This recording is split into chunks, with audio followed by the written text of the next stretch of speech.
What's up, you beautiful bastards? Hope you're having a fantastic Tuesday. Welcome back to the Philip DeFranco Show, and let's just jump into it. And the first thing we're going to talk about today is a story that makes me wonder, was the internet a mistake? Because all the good that has been ushered in thanks to this technological marvel, it has also brought a new level of stupid. We've seen people do things like eat Tide Pods and blindfold themselves with a Bird Box challenge and walk into traffic. And now it appears we have a new dumbass viral trend, and that is tampering with things in grocery stores. Now, a lot of this started thanks to a video that went viral a little over a week ago where you can see a girl licking a tub of Blue Bell ice cream and then putting it back into the freezer. This story blew up on social. It got picked up all over the place. You had Blue Bell saying that they were going to work with authorities to find the ice cream licker, and actually, she was eventually found. They located the store in the video, identifying it as one in Lufkin, Texas. Lufkin police have also identified the girl, which apparently was also a little bit hard because there were a lot of imitators online. But Lufkin police did identify the girl. They said that she's a minor, she's 17 years old, and so the situation will now be looked at by the juvenile justice system. So that's the situation around this woman, but that is not where this story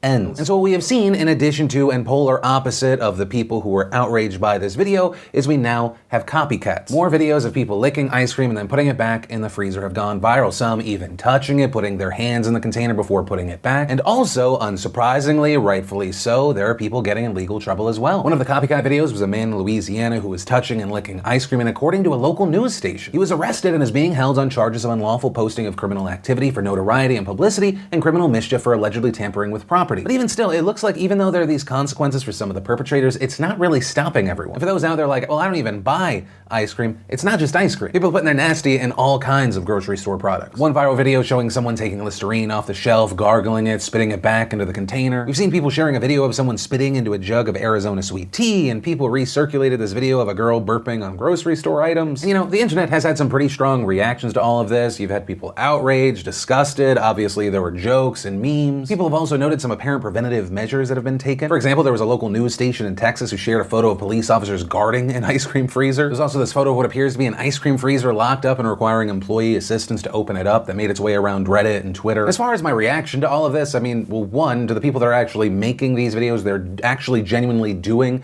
these things, I think you're disgusting, pathetic idiots. Two, if you're one of the people out there that you are now genuinely scared to get something from the store, I've seen a lot of tweets like that, just make sure you're buying something that has a seal like that. That tea, if it's broken, you definitely shouldn't drink it. If you get ice cream, there are a lot of ice creams out there that have the seal on top of it. But also, three, I feel like this trend could actually have legs. And what I mean by that is this trend is primed for illegal trolling. The people doing these things most likely do not care about the negative attention. They kind of just want to pop, be able to say that they made people react in a certain way, and for some reason that makes them feel like they have value in this world. It's very sad, but understandably it is a product of our time. And looking at the situation, I can't help but wonder what's to stop someone from, if they just want to troll the internet, what's to stop someone from legally purchasing a product and then faking that they're doing this to a publicly available product. But then once they stop recording, they take the product that they legally purchased, that they own, that only they will consume out of the store. But at the same time, you could easily argue that is not a harmless act. Because just like we saw with fake pranks in the past, copycats, there were people that then genuinely tried to do those things. And actually, wow, last second update to this story. The man who was arrested in Louisiana, who went to jail, who is now released, claims that he purchased that product, was told by the store clerk that he could actually get a discount on another ice cream, went back to the freezer, didn't see an ice cream he liked, filmed the video as a joke, and then never put the ice cream actually back into the freezer. But a spokesman for the sheriff's office reportedly said that the office believes Martin licked the ice cream before, not after paying for it, and telling the Washington Post at that point he is not the owner of the product. But hey, ultimately, that's where we are with the situation right now.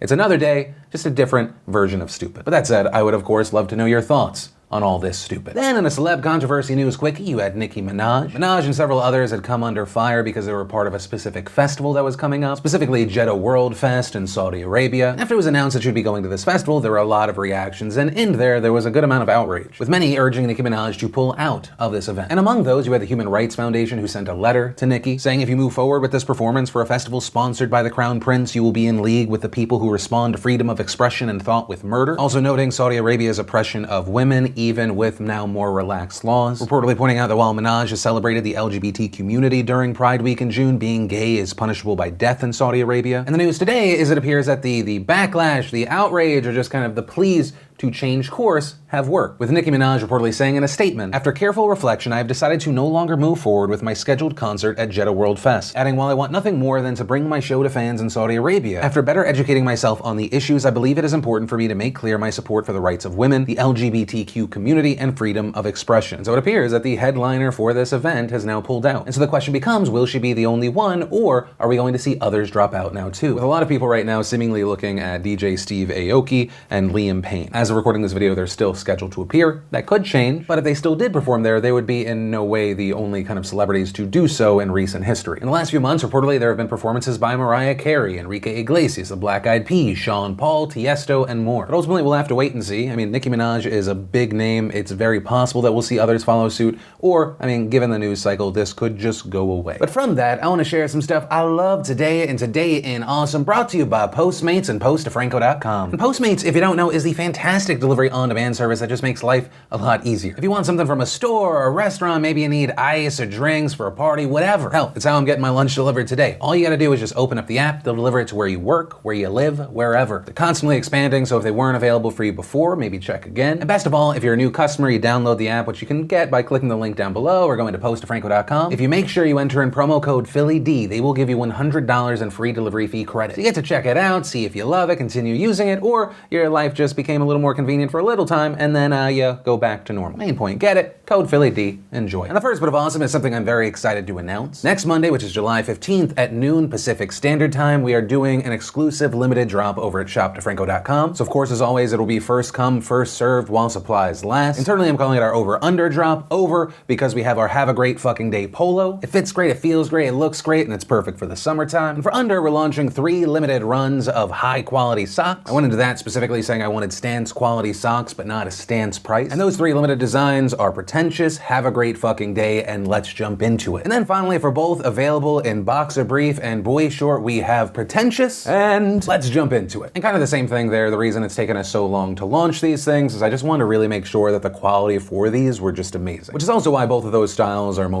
But yeah, look forward to that. Maybe set an alarm. I'm very, very excited to launch these. Then we had Casually Explained taking on Being Healthy. It's very informative. We had Dave Bautista and Kumail Nanjiani taking the lie detector test. Also of note here, because they're just doing promo for their movie Stuber. I got to watch Stuber at RTX, and it is actually amazing. Based off of the trailer, I thought it was kind of just gonna be okay. It's actually a great movie in my opinion. Bo gave us some Ariana Grande goodness. We had Historia Civilis giving us Can Animals Commit Crimes. We had Screen Junkies giving us Volume 3 for the honest trailers of Game of Thrones. We got the news that Cuphead's getting an animated Netflix series. And then we had our Phil.Chrono.GG partner game of the day today, Renowned Explorers International Society. It is an incredibly well-reviewed strategic roguelike. And best of all, if you grab it using our link before 9 a.m. tomorrow and or while supplies last, instead of the regular $20, you can get it for just $3.99. It is 80% off. There's also DLC that you can snag for 53% off. Yeah, grab it while you can. And remember, if you want to see the full versions of everything I just shared, the secret link of the day, really anything at all, links as always are in the description down below. And then let's talk about the huge news around billionaire hedge fund manager and financier Jeffrey Epstein. If you didn't see, on Saturday, Epstein was arrested for alleged sex trafficking and set to stand trial on Monday. And on Monday, yesterday, prosecutors in Manhattan charged Epstein with sex trafficking and sex trafficking conspiracy. And according to the indictment, Epstein sexually exploited and abused dozens of minor girls at his homes in Manhattan, New York, and Palm Beach, Florida, among other locations. The indictment goes on to say that from 2002 to 2005, Epstein enticed and recruited minors to, quote, engage in sex acts with him, after which he would give the victims hundreds of dollars in cash. Continuing, Epstein also paid certain of his victims to recruit additional girls to be similarly abused by Epstein. According to the indictment, the victims were as young as 14 years old at the time that they were abused by Epstein, who, quote, intentionally sought out minors and knew that many of his victims were in fact under the age of 18, including because, in some instances, minor victims expressly told him their age. The indictment also said that Epstein worked and conspired with others, including employees and associates who facilitated his conduct by, among other things, contacting victims and scheduling their sexual encounters with Epstein. And if he's found guilty, Epstein could face up to 45 years in prison, which, on that note, during his court appearance on Monday, he pleaded not guilty to the charges. But then, shortly after that, the Justice Department released a memo saying that federal agents had raided Epstein's New York mansion and found, quote, at least hundreds and perhaps thousands of sexually suggestive photographs of fully or partially nude females. Continuing, some of the nude or partially nude photographs appear to be of underage girls, including at least one girl who, according to her counsel, was underage at the time the relevant photographs were taken. Also a big note here, after the news of Epstein's arrest broke, it was reported that prosecutors said several other women contacted them with complaints about Epstein, this including some accusers who had reportedly never previously spoken to the government. Also, if this story is giving you feelings of deja vu, you're not wrong. For years, you've had Epstein being accused of preying on minors in court cases and in police complaints. An investigation was first opened back in 2005 after the parents of an accuser in Florida went to the police, and that investigation very quickly just became massive. According to documents reviewed by the Miami Herald, by 2008, federal prosecutors had identified 36 underage victims, going on to say that investigators found evidence of abuse dating back to 2001 and that Epstein had abused girls as young as 13. The Herald also identified about 80 women who said that they were sexually abused by Epstein and ultimately located about 60 of those women. We saw federal prosecutors in Miami prepare a huge 53-page federal indictment against Epstein, and if he was found guilty, he could have actually faced life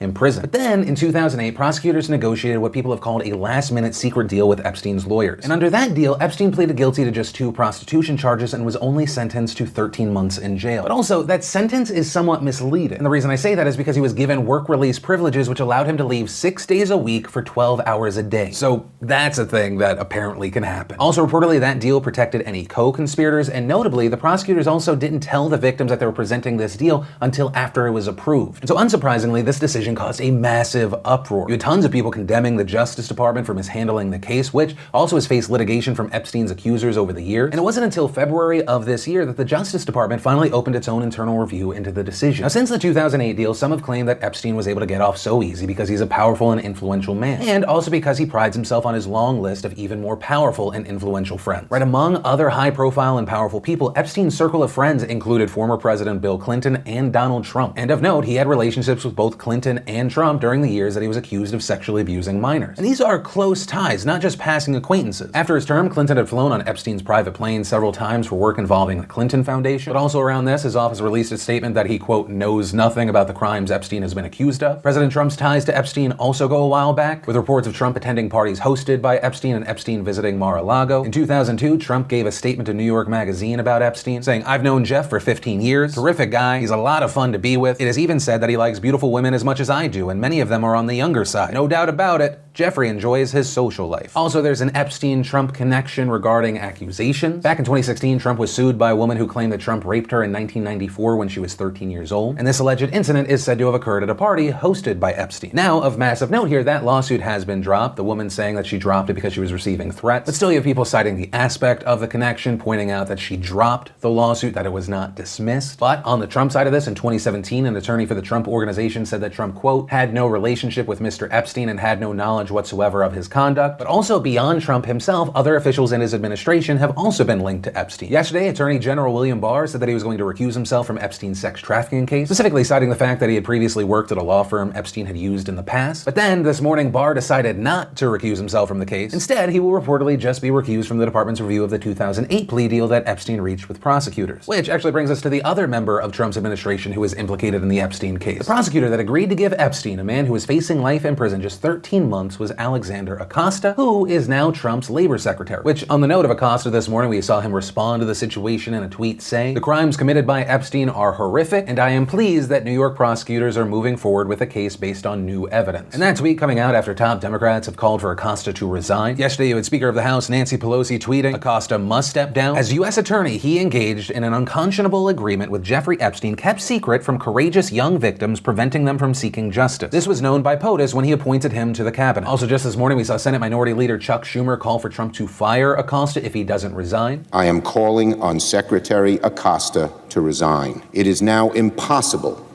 for anyone to have confidence in Secretary Acosta's ability to lead the Department of Labor. If he refuses to resign, President Trump should fire him. We also saw Republican Ted Cruz respond, also kind of becoming part of the story. There's a clip where he's asked by a Fox News anchor if he thought Acosta should resign. Cruz didn't outright answer the question, but said, I'm concerned about the allegations, but the Department of Justice has an ongoing investigation. I think we should find out what happened. I think we should have imposed the toughest penalty we could have based on the evidence, and I think we need to inquire if we did that. You had places like Daily Caller putting out the headline, Ted Cruz asked if Alex Acosta should resign. He dodges multiple times. We also heard from President Trump today today who talks about an alleged falling out with Epstein years ago, as well as saying that he felt badly for Acosta. I had a falling out with him a long time ago. I don't think I've spoken to him for 15 years. I wasn't a fan. I was not, a long time ago. I'd say maybe 15 years.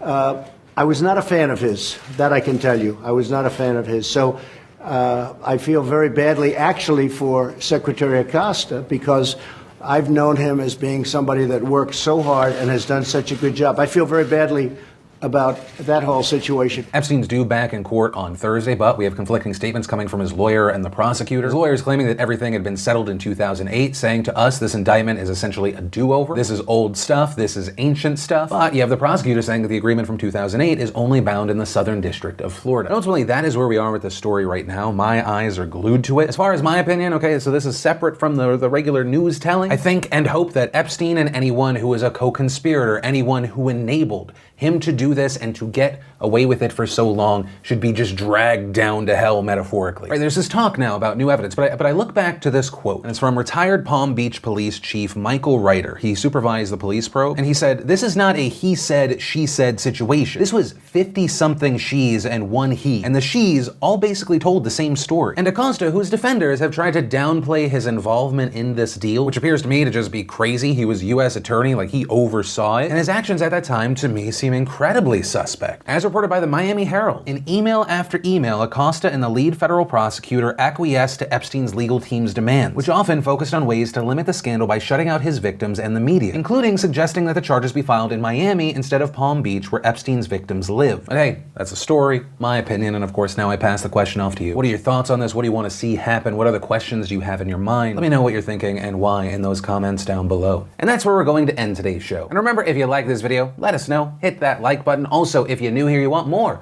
of these daily dives into the news, be sure to hit that subscribe button. Definitely ring that bell to turn on notifications. Also, if you're not 100% filled in, you want some more, you can check out one of these 2 deep dives that we also uploaded. But with that said, of course, as always, my name's Philip DeFranco. You've just been filled in. I love yo faces, and I'll see you tomorrow.